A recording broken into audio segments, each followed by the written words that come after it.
À présent, le poison des Antilles françaises, son nom le chlordécone. Ce pesticide hautement toxique a été utilisé en Martinique et en Guadeloupe jusqu'en 1993 et en dépit des avertissements. Les terres sont aujourd'hui polluées pour des décennies et la population court un risque réel. Alors qui sont les responsables de ce nouveau scandale sanitaire? C'est l'enquête de ce 20h. Elle est signée Louis-Olivier, Yves Le Bacon et Antoine Caffio.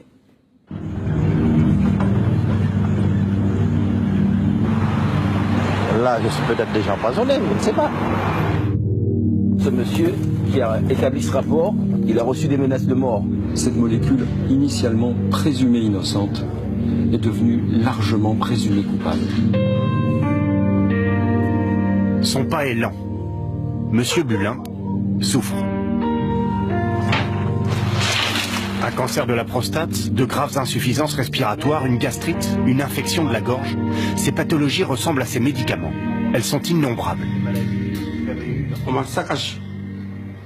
On m'a détruit. Frédéric Bulin était agent sanitaire. À ce titre, il a manipulé pendant toute sa carrière, et sans précaution, l'ensemble des pesticides utilisés aux Antilles, notamment ceux qui servaient à traiter les bananeraies. On s'est servi de la Guadeloupe pour expérimenter plusieurs produits.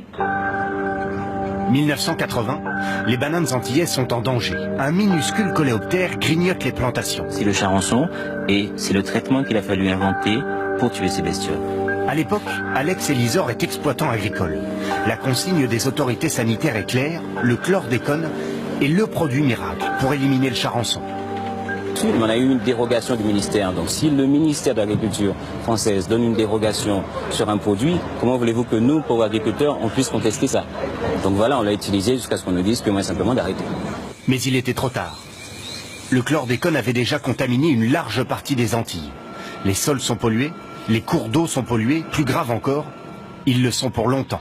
Tout dépend du lessivage des sols, des pluies, de l'usage qui est fait de ces terres. Des décennies. Ça peut être des décennies.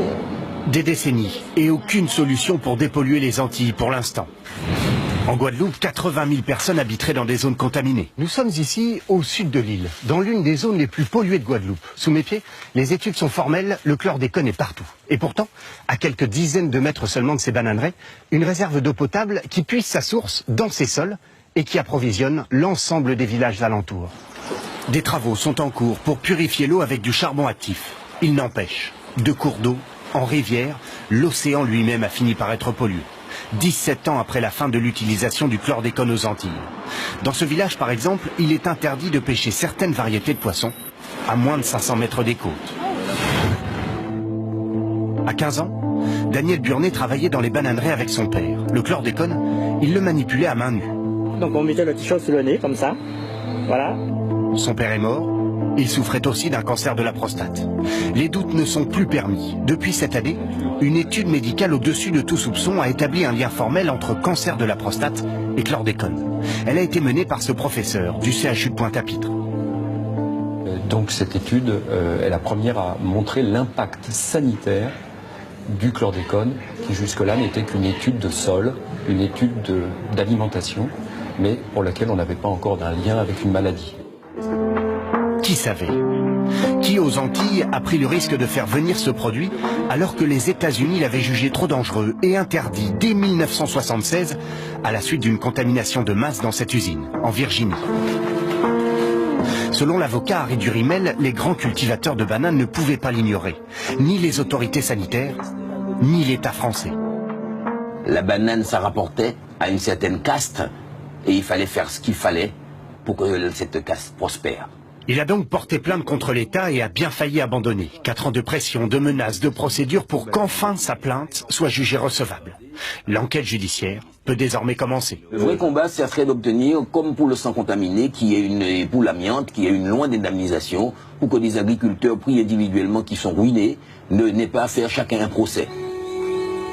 Ironie de l'affaire, en 1993, une fois interdits, les stocks antillais de chlordécone ont disparu. On a bien repéré des traces en Afrique et en Amérique du Sud, mais nul ne sait ce qu'ils sont réellement devenus. D'autres terres, d'autres populations ont donc sans doute aussi été contaminées. Voilà une enquête édifiante à revoir sur notre site tf1news.fr.